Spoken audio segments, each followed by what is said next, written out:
The first thing you have to understand with regards to trying to come to terms with the conception of the shadow is to understand the idea of persona. And persona is the you that you present when you want people to accept and like you. Often like. Let's say that you go to a party and you're trying to impress the people that are there and you're trying to get them to like you. And so you maybe get jabbed at a little bit and you laugh and you go along with everyone so that they like you, and then you go home and you're bitterly resentful about the way that you were put down at this party. And that's going to make all sorts of aggressive, I wish I could have said, it's going to make all sorts of aggressive and vengeful thoughts sort of flash through your imagination. Well, the first part of the problem is that you were too much persona, right? You sacrificed yourself in some sense at the party so that people would like you. And in the second part, you're refusing to admit to the existence of those elements of you that would have actually protected you from doing that. So let's say you go home and you're all bitter and resentful and you have fantasies of revenge. I mean, that reveals to you the shadow part of you that's aggressive. And the thing is, you actually need that, because if you would have integrated that more successfully into your personality, when you went to the party, you wouldn't have had to let people put you down to get them to like you. Instead of having a face like this, which says, I'll take anything that's coming my way, you have a face and a stance that's more determined and assertive. And if you manifest that properly, people aren't going to mess with you to begin with. But you may have already adopted a morality that says, well, I have to be likable and I shouldn't do anything that causes any conflict and I shouldn't ever hurt anybody's feelings. And so you're just to present yourself as a punching bag, and you think that that makes you a good person, but it doesn't. And there's no integration of the shadow in that situation. So you see that at the end of the movie, when I mentioned this, when Simba climbs up the rock to take control of it, all the female lionesses bare their teeth and he roars. It's like that aggressiveness is integrated into him.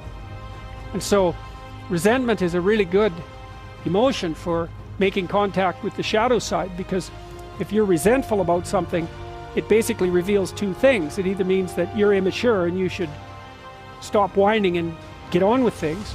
Someone's asked, this often happens with adolescents who are asked, say, by their mother to clean up their room. They get all resentful about it. It's like, shut up and clean up your room. It's not that much to ask. Or, so that can be a gateway into the observation of your own immaturity. Or, it's possible that you're resentful because people really have been poking at you too much and taking cheap shots at you and oppressing you. But what that means is that you've got some things to say that you haven't been willing to say or don't know how to say, right? You can't stand up for yourself properly. And in order to do that, you have to grow some teeth and be willing to use them. And again, that's something that might violate your morality, because you might say, well, I shouldn't be able to bite people.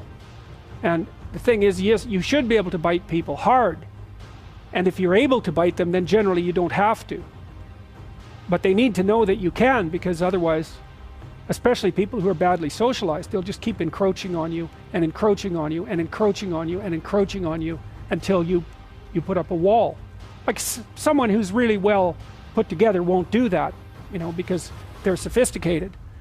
But if you run into people who only have boundaries because other people impose them on them and you won't do it, you're going to be the bullied one in the office, for example.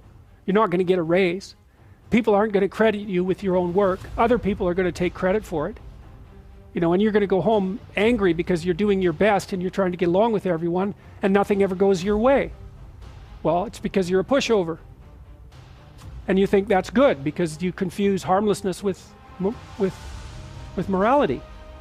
It's not right. Just because you can't do any damage doesn't mean you're moral. It just means you don't have the capability for mayhem. And that makes you a pushover. I mean, the Jungian stuff is very, very dark, It's very dark, because his notion of what constitutes a moral human being is much different from the typical view. He really thinks you get that horrible side of yourself integrated so it's up there where you can use it. Because otherwise you're dangerous. You can't say no to people, and you'll go along with the crowd. And then if the crowd does something particularly pathological, which it's liable to do, you won't be able to resist it. You won't have the strength of character. And so then you'll fall prey to crowd pathology. And it'll be because you're too agreeable with a, with a shadow resentful side that the crowd and its murderous intent is going to act out.